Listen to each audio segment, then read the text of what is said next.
எத்தனை செல்வங்களை பெற்றுத்தர முடியுமோ அத்தனை செல்வங்களை பெற்று இந்த சமூக விடுதலைக்கு அந்த வாரிசுகளையும் இதில் ஈடுபடுத்த வேண்டும்.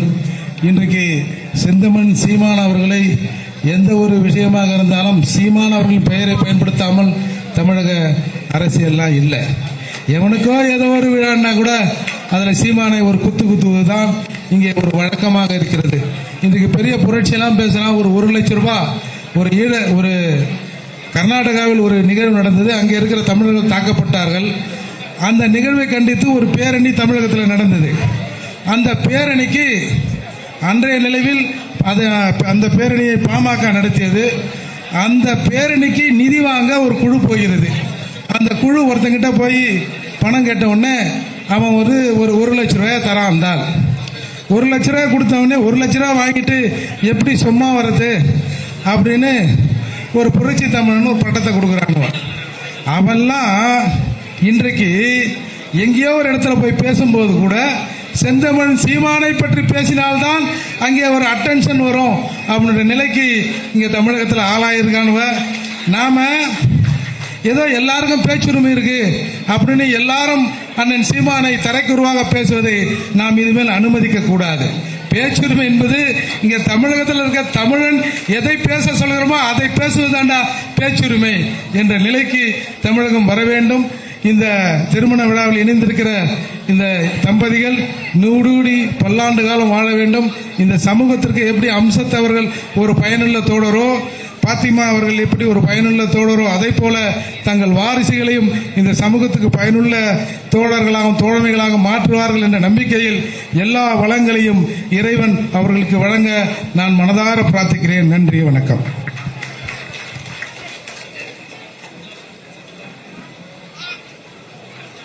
கொஞ்சம் மறைக்காதீங்க, கொஞ்சம் இப்படி வாங்க, நல்லா இப்படி வாங்க, இப்படியா பாப்பா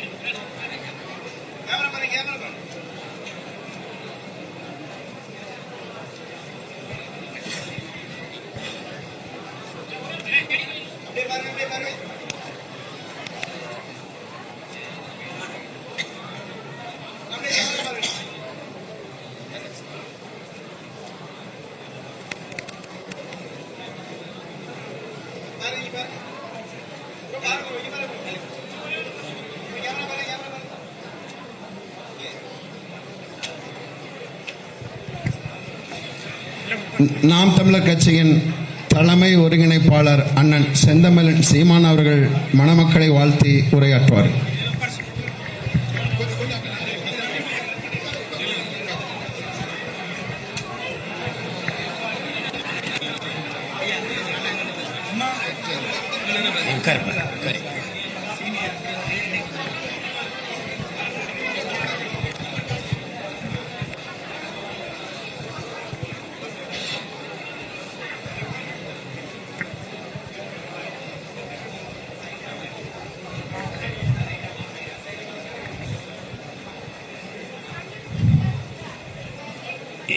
என்னுடைய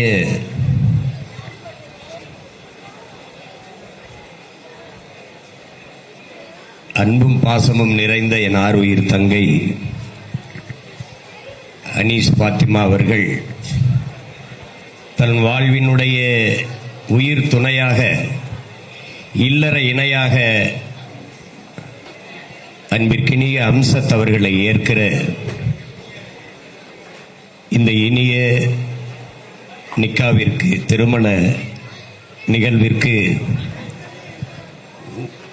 நிறைந்த அன்பு கொண்டு நெஞ்சார வாழ்த்த வந்த என் உயிர் சொந்தங்கள் அனைவருக்கும்,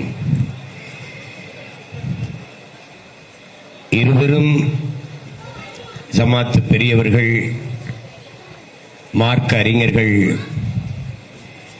எல்லோரும் அமர்ந்திருக்கிற இந்த நிகழ்வு மிக நிறைவானது.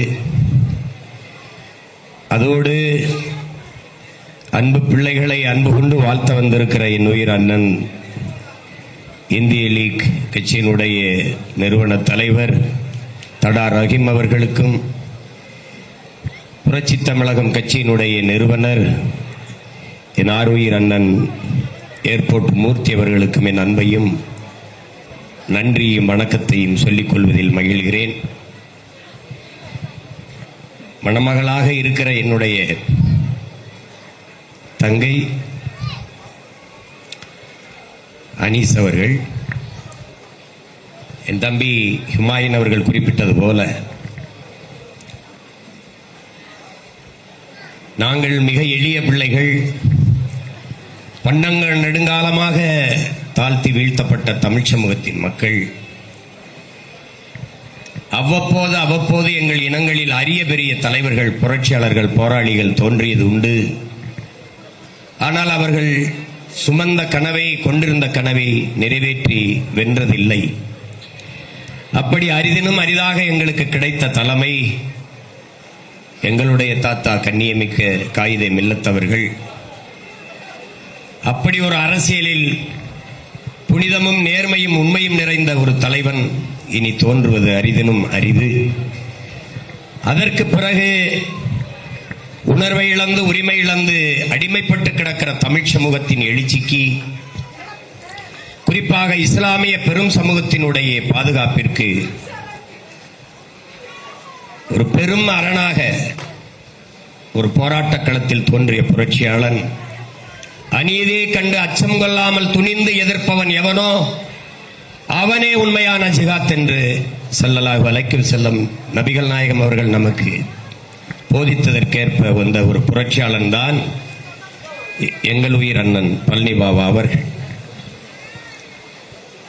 நாங்கள் அந்த தாத்தா இஸ்மாயில் சாஹிப் காயிதே மில்லத் அவருடைய பேரனும் பேத்திகளும், புரட்சியாளர் பழனி பாபா அவர்களுடைய வழித்தோன்றர்கள், பிள்ளைகள். அஞ்சுவதும் அடிபணிவதும் தமிழன் பரம்பரைக்கே கிடையாது என்கிறார் எங்கள் உயிர் தலைவன் மேதகுவே பிரபாகரன் அவர்கள்.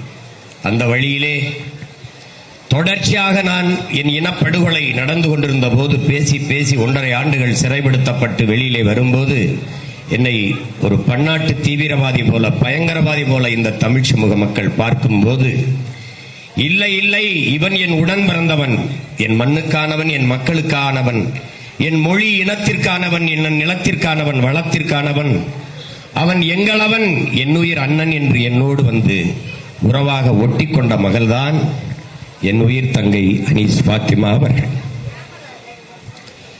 இளம் வயதிலேயே அஞ்சாமல் அடிமை சமூகத்தின் உரிமைக்கு களத்தில் வந்த புரட்சி பெண் வீர பெரும்பாட்டியார் வேலுநாச்சியார் பிறந்து வளர்ந்து உளவிய மண்ணிலே அவள் பிறந்ததனால் அவளுடைய வீர பெரும் பேத்தியாக என்னுடைய தங்கை அனீஸ் அவர்கள்.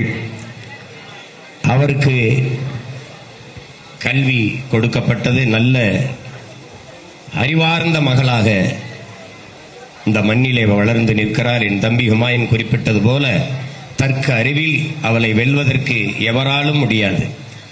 ஆகச் சிறந்த அறிவாற்றல் பெற்ற ஒரு மகளாக அவர் வளர்ந்து நிற்கிறார்.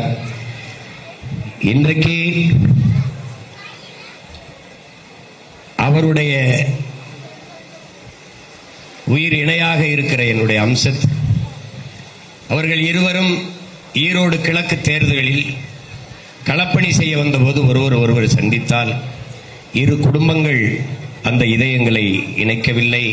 ஏக இறைவன் அல்லாதான் அவர்களை ஆசீர்வதித்து வாழ்த்தி இணைத்தார். முதலில் அந்த செய்தியை என்னிடத்தில் சொன்னது என் உயிர் தங்கை அனீஸ் தான். நான் அவ்வளவு மகிழ்ச்சி அடைந்தேன். தம்பி அம்சத் அவர்கள் மிகுந்த ஆற்றலாளர். இங்கே பேசிய பெரியவர்கள் சொன்னார்கள், அவர் நல்ல நாவன்மை, பேச்சாற்றல் கொண்ட ஒரு இளைஞன், நல்ல தர்க்க அறிவு கொண்ட ஒரு இளைஞன், தமிழ் சமூக மேம்பாட்டிற்கு உயர்வுக்கு உழைக்க வேண்டும் என்ற துடிப்பு கொண்ட இளைஞன். இந்த இணையரை இணைத்து வைத்தது ஈடு இணையற்ற இறைவன் அல்லாஹ் அவர்கள்தான் என்பதில் எனக்கு அளப்பெரிய மகிழ்ச்சியும் நிறைவும் உண்டு. இங்கே பேசிய பெரியவர்கள் சொன்னார்கள், சீமானை பார்க்கும்போது நான் இஸ்லாமியர் என்று நினைத்தேன் என்று என்னுடைய தம்பிமார்கள், என்னுடைய உறவுகள் சொல்வார்கள். கலிமா சொல்லாத ஒரு முஸ்லீம் இருக்கிறான் என்றால் அது சீமான் தான் என்று. நான்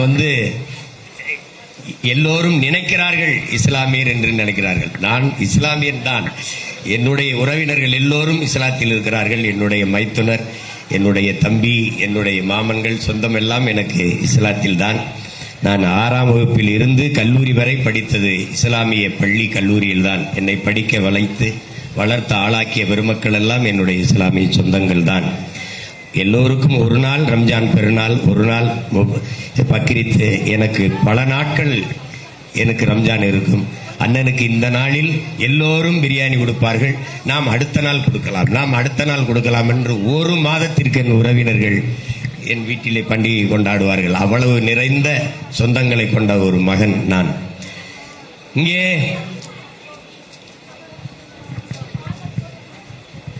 என் தம்பி ஹுமாயூன் அவர்கள் குறிப்பிட்டது போல அடிமை சமூகத்திற்கு இருக்கிற கடைசி கருவி அரசியல் விடுதலை தான். புரட்சியாளர் அண்ணல் அம்பேத்கர் அதைத்தான் நமக்கு கற்பிக்கிறார்.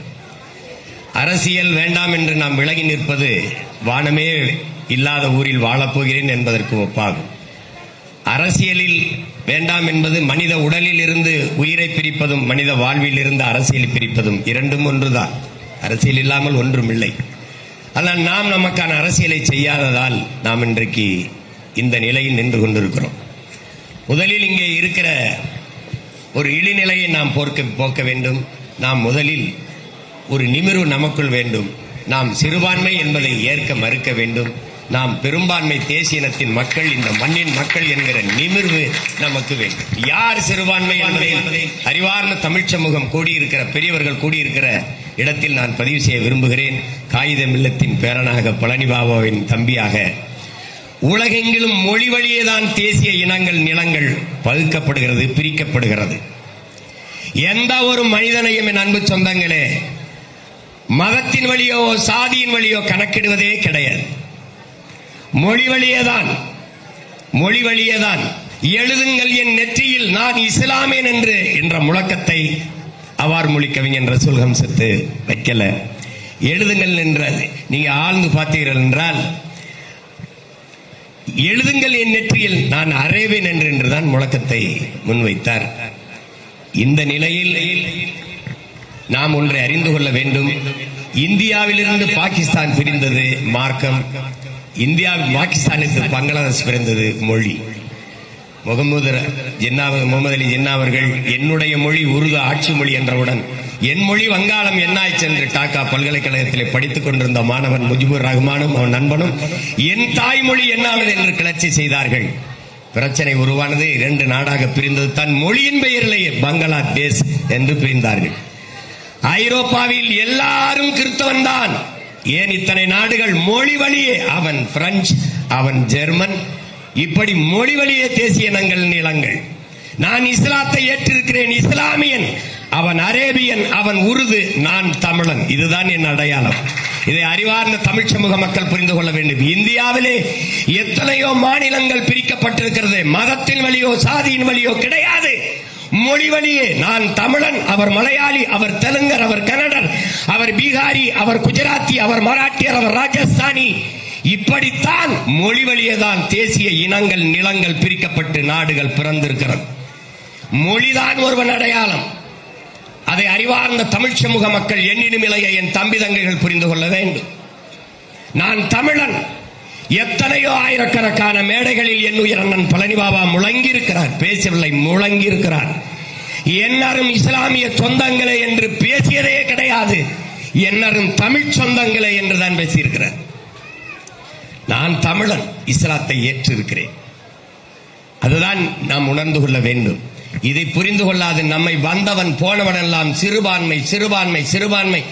என்னிடத்திலே பெரியவர்கள் சொல்கிறார்கள் நமக்கு சில சலுகைகள் கிடைக்கிறது என்று. அறிவார்ந்த தமிழ் சமூக தம்பி தங்கைகளே, நமக்கு வேண்டியது சலுகை இல்லை, உரிமை என்பதில் நாம் உறுதியாக நிற்க வேண்டும். இது என் நாடு, இது என் நிலம், எனக்கு வேண்டியது என் உரிமை. அதில் நாம் தெளிவாக இருக்க வேண்டும். நம்மை சிறுபான்மை என்று சொல்பவன் யார்? யார்? நாம் எதை வைத்து சிறுபான்மை? நாம் இஸ்லாத்தை ஏற்றுக்கொண்டதால், கிறிஸ்தவத்தை ஏற்றுக்கொண்டதால் நாம் சிறுபான்மை. சரி, சிறுபான்மை. நீ என்னை சிறுபான்மை என்று சொல்கிறாய், அப்போ நீ பெரும்பான்மையா? ஆம், பெரும்பான்மை. எதை வைத்து பெரும்பான்மை? நீ இந்து மதத்தை ஏற்றிருப்பதாலையா? அப்படி என்றால் நீ இந்து, நாங்கள் சிறுபான்மை மக்களின் பாதுகாவலன் என்று சொல்வது எப்படி? நீ மதவாதத்திற்கு எதிராக, மதத்திற்கு எதிரானவன் என்று பேசுவது எப்படி? நீ எப்படி இந்துவாக உலகத்தில் எந்த நாட்டிலே மதத்தை வைத்து மானுடத்தை கணக்கிடுகிறான்? மொழியை வைத்துத்தான், இனத்தை வைத்துத்தான் மானுடனை கணக்கிடுவான். பிரான்சுக்கு போனால் நீங்க ஹூவாரியோ என்று கேட்டால் ஐ எம் கிறிஸ்டியன் கிடையாது, ஐ ஆம் பிரெஞ்சு, அப்படிதான் கை குலுக்குவான். பிரிட்டனிலே எவனும் நான் பிரிட்டன் அல்ல, நான் கிறிஸ்தவன் என்று கை குலுக்க மாட்டான். ஐ ஆம் இங்கிலீஷ் என்றுதான் கை குலுக்குவான். அதை போலதான் நான் தமிழன் என்றுதான் கை குலுக்குவேன். அதான் என் அடையாளம். நம்மை சிறுபான்மை என்று சொல்பவன் யார்? அவன் மொழி சிறுபான்மை. மொத்தமா 3000, 4000, 10,000, 2 லட்சம், 3 லட்சம் குடிகளை கொண்ட அவன் பெரும்பான்மை தேசினத்தின் மக்கள் நம்மை சிறுபான்மை சிறுபான்மை என்று அச்சுறுத்துகிறான்.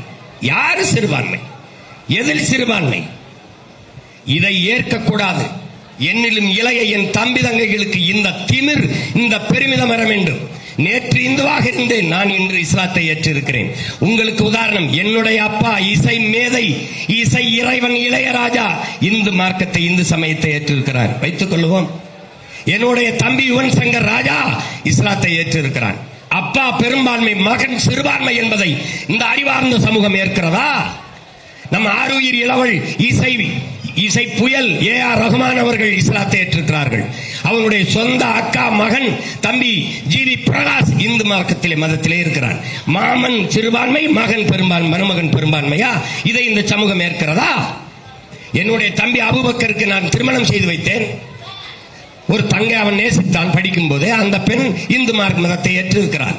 மனமேடையிலே கேட்டேன், இந்த நொடி வரை இவள் பெரும்பான்மை இந்து, இவன் சிறுபான்மை நீ சொல்லுகிறாய்.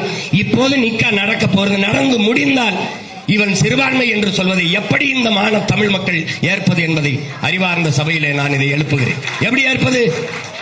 மார்க்கங்களும் வழிபாடும் உணவும் உடையும் அவனவன் பிறப்பு உரிமை என்பதை அறிவார்ந்த என் தம்பி தங்கைகள் புரிந்து கொள்ள வேண்டும். எனக்கு விருப்பம், நான் ஏக இறை, ஓர் இறை அல்லாவை ஏற்று நபிகளினுடைய வழியை ஏற்று பயணிக்கிறேன். இதுதான் கோட்பாடு, இதுதான் புரிந்து கொள்ள வேண்டும். மார்க்கம் என்றால் புனிதமான வழி என்று பொருள். நபி பெருமான் யாரு? மைக்கேல் எச்கார்ட் எழுதுறான், உலகத்தின் தலை சிறந்த 100 பேரை எழுதுகிறான். என் அன்பு தம்பி தங்கைகளே, அறிவார்ந்த பெருமக்களே, 100 பேர் உலகத்தின் தலை சிறந்தவர்களில் 100 பேரில் முதலிடத்தில் நபிகள் நாயகம் ஸல்லல்லாஹு அலைஹி வஸல்லம் அவர்கள் பெயரை குறிப்பிடுகிறார். நபிகள் நாயகம் தான் தலை சிறந்தவர் என்று. காரணம் என்ன? காரணம் என்ன?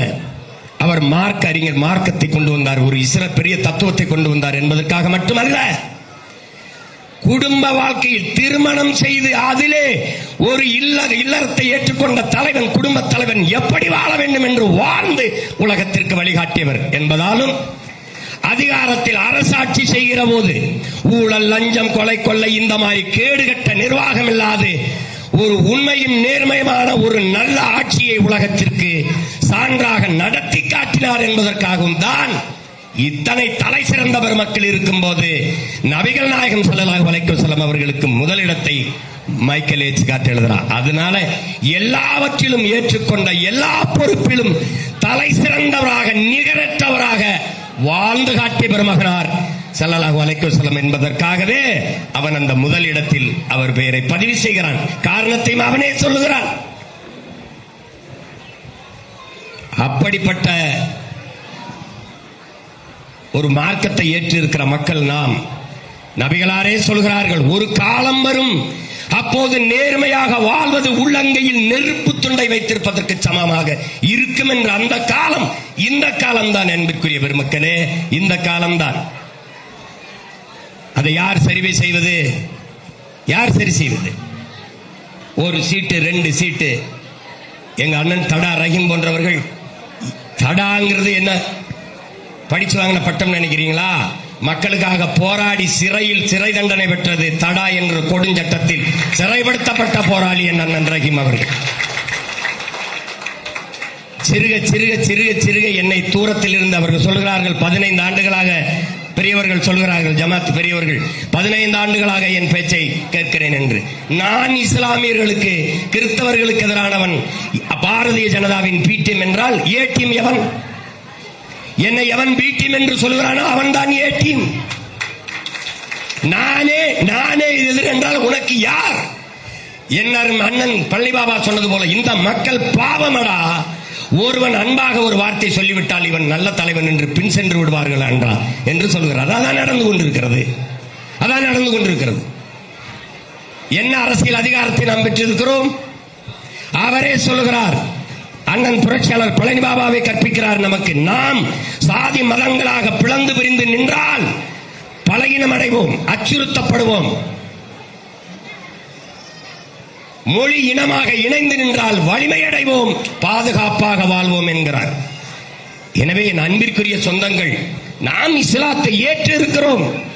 என் அண்ணன் பழனிபாபா சொன்னது போல மார்க்கம்தான் இங்கே வந்தது, நாங்கள் ஏற்றுக்கொண்டோம். ஏனால் வழி புனித வழியாக இருந்தது, சரியாக இருந்தது. பிறப்பின் அடிப்படையில் பேதம் பாராட்டாத, உயர்வு தாழ்வு பாராட்டாத உயர்ந்த மார்க்கமாக இருந்தது. என்னரும் தமிழ் மக்கள் ஏற்றார்கள். ஆனால் நாங்கள் இங்கிருந்தவர்கள், பூர்வீக குடிகள், இந்த நிலத்தின் மக்கள், எங்கிருந்தோ வந்தவர்கள் அல்ல என்பதை அவர் பதிவு செய்கிறார். அதே வார்த்தையை தான் திருப்பி அவருடைய வழித்தோன்றலாக இந்த அறிவார்ந்த பெருமக்கள் அமர்ந்திருக்கிற அவையிலே எடுத்து வைக்கிறேன். அந்த வழியிலே இந்த மகன் துணிந்து எத்தனை முறை தோற்றாலும் அச்சுறாது.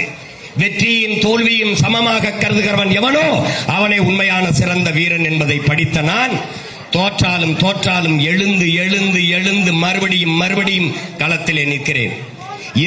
இந்த முறை இந்த களத்திலே என் உயிர் தங்கை அனீஷ் பாத்திமாவும் 26 தேர்தல் களத்திலே நிற்பான்.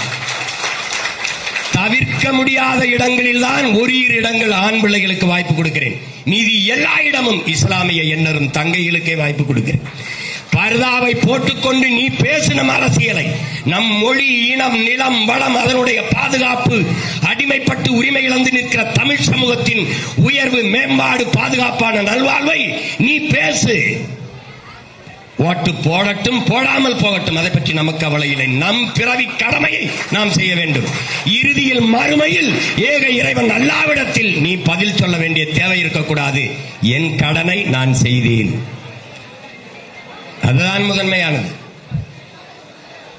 அந்த வழியில் ஆகப்பெரும் இணையர்களாக என்னரும் பிள்ளைகள் இணைந்திருக்கிறார்கள் இந்த அறிவார்ந்த மக்கள் முன்னாடி.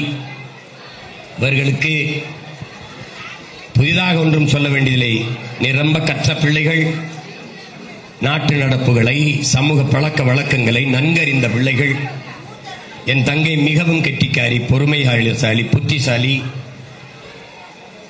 அவளுக்கு இந்த அரங்கத்தில் இருக்கிற இஸ்லாத்தை ஏற்றுக்கொண்ட எண்ணரும் சொந்தங்கள் மட்டும்தான் சொந்தம் என்று கருதி விடாதீர்கள். என் அன்பு மக்களே, உலகெங்கும் பரவி வாழ்கிற 13 கோடி தமிழ் சொந்தங்களும் அவர் உறவு, அவளை கொண்டாடுவார்கள். அனீஸை என் தங்கை, என் மகள் என்று நேசிக்க இந்த உலகத்தில் பல கோடிக்கணக்கான தமிழ் மக்கள் இருக்கிறார்கள் என்பதை இந்த சபையில் சொல்லுவதில் நான் பெரிதும் மகிழ்ச்சி அடைகிறேன்.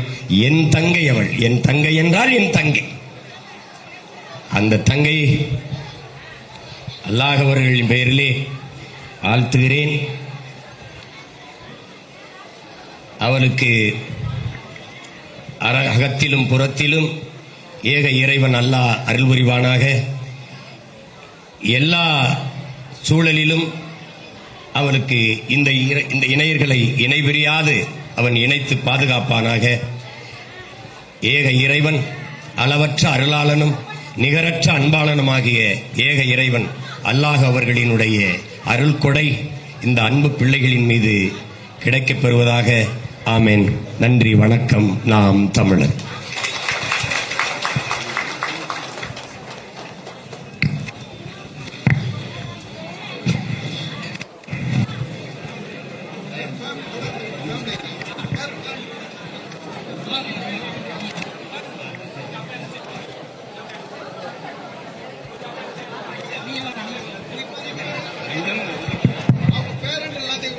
படம் எடுக்கணும்.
இருக்கிறேன்